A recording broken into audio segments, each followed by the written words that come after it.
스쿼트는 하체 운동하면 가장 먼저 떠오르는 운동입니다. 그만큼 유명하면서 수많은 사람들이 스쿼트의 효과를 임무와 칭찬하곤 합니다. 하지만 막상 헬스장에 가보면 레그 익스텐션, 레그 프레스를 하는 사람들은 많지만 스쿼트를 하는 사람은 찾기가 어려운데요. 왜 좋다고 말하지만 막상 하는 사람들은 없을까요? 그 이유는 스쿼트가 어렵기 때문입니다. 단순히 바벨을 얹고 앉았다 일어날 뿐이지만 무게를 지탱하기 위해 복근은 물론 승모근, 대흉근까지 자극이 가는 단순히 하체 운동이 아닌 전신 운동이라는 걸 스쿼트를 해본 사람이라면 모두 인정하실 겁니다. 또한 잘못된 자세로 인한 부상도 많은 운동이기도 합니다. 이런 이유로 스쿼트를 하는 사람들을 많이 볼 수 없는데요. 정말 효과가 좋다는 스쿼트, 제대로 하는 방법을 알 수 있다면 이러한 효과를 누릴 수 있지 않을까요? 이번 영상에서는 스쿼트를 할 때 부상이 생기는 이유와 이를 개선해 안전하게 스쿼트하는 방법에 대해 알아보겠습니다.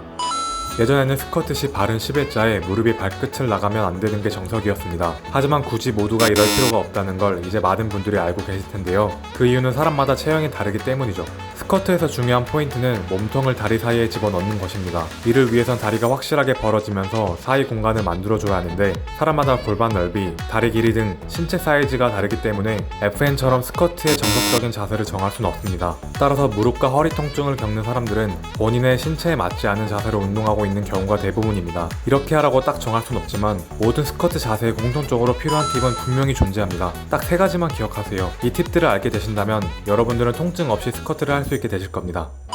스쿼트는 고관절, 무릎, 그리고 발목이 동시에 접히면서 무게중심을 가운데로 유지시키는 것이 정말 중요합니다. 하지만 이때 발목의 가동성이 부족하다면 무릎 움직임에 제약이 생기게 됩니다. 발목 가동성이 충분하다면 내려갈 때 무릎이 충분히 앞으로 나오면서 무게중심을 유지할 수 있지만 가동성이 부족하다면 무릎은 제대로 앞으로 나갈 수 없고 스쿼트의 깊이를 위에 앉게 되면서 무게중심이 뒤로 가게 됩니다. 이때 우리는 뒤로 넘어질 수 있기 때문에 무의식적으로 넘어지지 않기 위해 허리와 골반이 돌게 되는 일명 버딩크가 생깁니다. 또한 발목 가동성이 부족한 상태에서 공간을 만들기 위해 억지로 무릎을 앞으로 움직인다면 뒤꿈치가 뜨면서 이번에 무게중심이 앞으로 이동하게 됩니다. 이러한 무게중심의 이동은 무릎과 허리의 직접적인 부하로죠. 통증의 원인이 됩니다. 스쿼트 운동하기 전에 발목 스트레칭을 충분히 해준다면 안전하게 운동할 수 있습니다. 만약 부족한 유연성으로 가동성이 잘 안 나온다면 발의 보폭을 조금 더 넓혀보세요. 이를 통해 부족한 가동성을 보완할 수 있습니다. 스쿼트에서 무게중심을 가운데로 유지하는 게 중요하다고 얘기 드렸습니다. 이를 위해 무게중심을 발 가운데로 유지하면서 발 전체로 지면을 밀어줘야 하는데요. 우리들은 앉았다 일어날 때 습관적으로 엉덩이를 먼저 들면서 일어납니다. 여러분이 의자에서 일어날 때를 생각해보세요. 하지만 바로 이때 상체가 앞으로 기울어지면서 무게가 앞으로 쏠리게 됩니다. 그러니 올라올 땐 엉덩이와 가슴을 한 번에 올린다고 의식적으로 생각해보세요. 이런 생각을 함으로써 움직임을 개선할 수 있으실 겁니다.